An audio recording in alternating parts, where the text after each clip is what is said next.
It's a chilly autumn day in Vienna, 1907.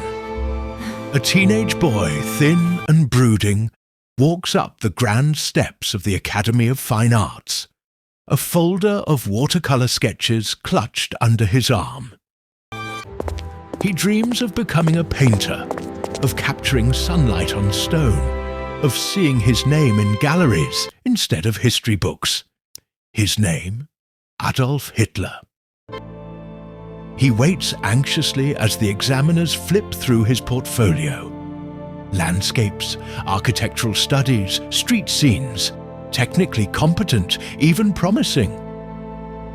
But the verdict comes swiftly, almost dismissively. Rejected. Twice. Rejected again the following year. His brush was still, his dream cut short. And with it, perhaps the entire trajectory of the 20th century was altered. But what if they'd said yes? What if the man who would plunge the world into its darkest war had spent his days chasing light on canvas instead of power in politics? Let's unravel that alternate timeline. In this parallel universe, Hitler is accepted into the Academy. He studies under Austria's best, immerses himself in classical techniques, perhaps even experiments with expressionism or the emerging modernist styles of the time.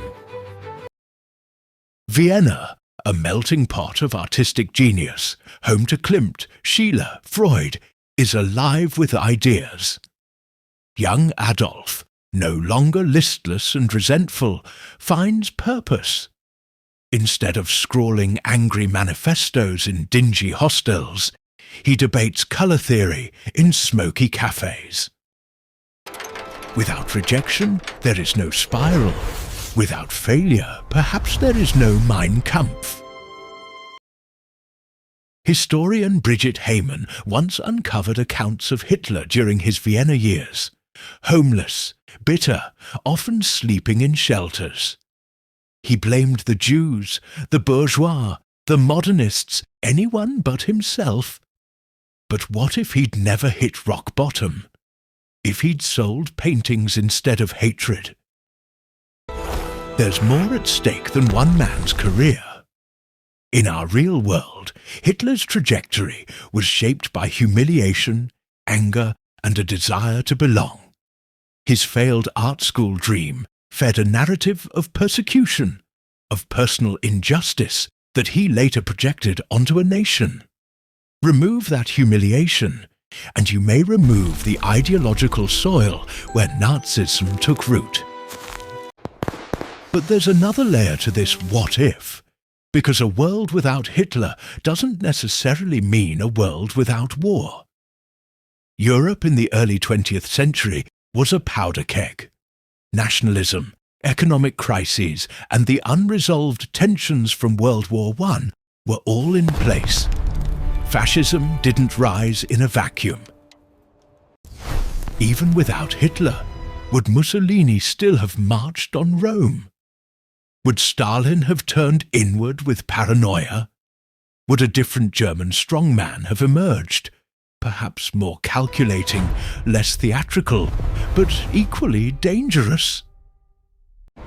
It's chilling to consider that the Holocaust might have taken another form, or that World War II might have broken out over different borders, under a different flag. The ideologies were already bubbling. Hitler was the match, but the wood was dry everywhere. Still, the absence of that match would mean millions spared, 6 million Jews, millions of soldiers, entire cities unbombed, lives unshattered. Perhaps Anne Frank grows old. Perhaps Poland never splits between tyrants. Perhaps nuclear weapons are never tested on civilians. And what of Hitler, the artist? In this reimagined world, his paintings, mediocre by most accounts, might hang in small-town galleries. Maybe he teaches at an academy in Linz, ranting about cubism.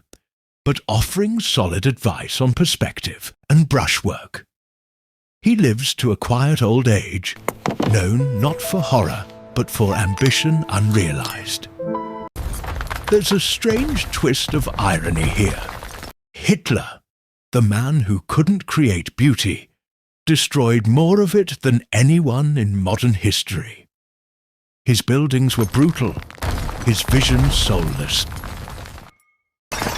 But had he succeeded in creating art, he might never have destroyed so much of the world's. And here's a haunting detail.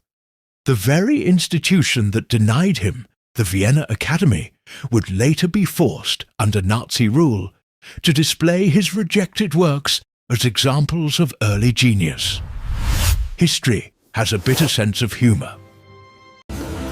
Ultimately, the story of what if Hitler got into art school isn't just a parlour game of alternate realities. It's a meditation on how fragile the threads of fate can be.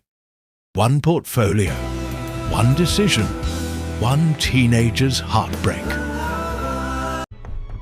The great tragedy is not only what Hitler became, but what he might have been, had a brush replaced a bayonet. A lesson that still echoes today.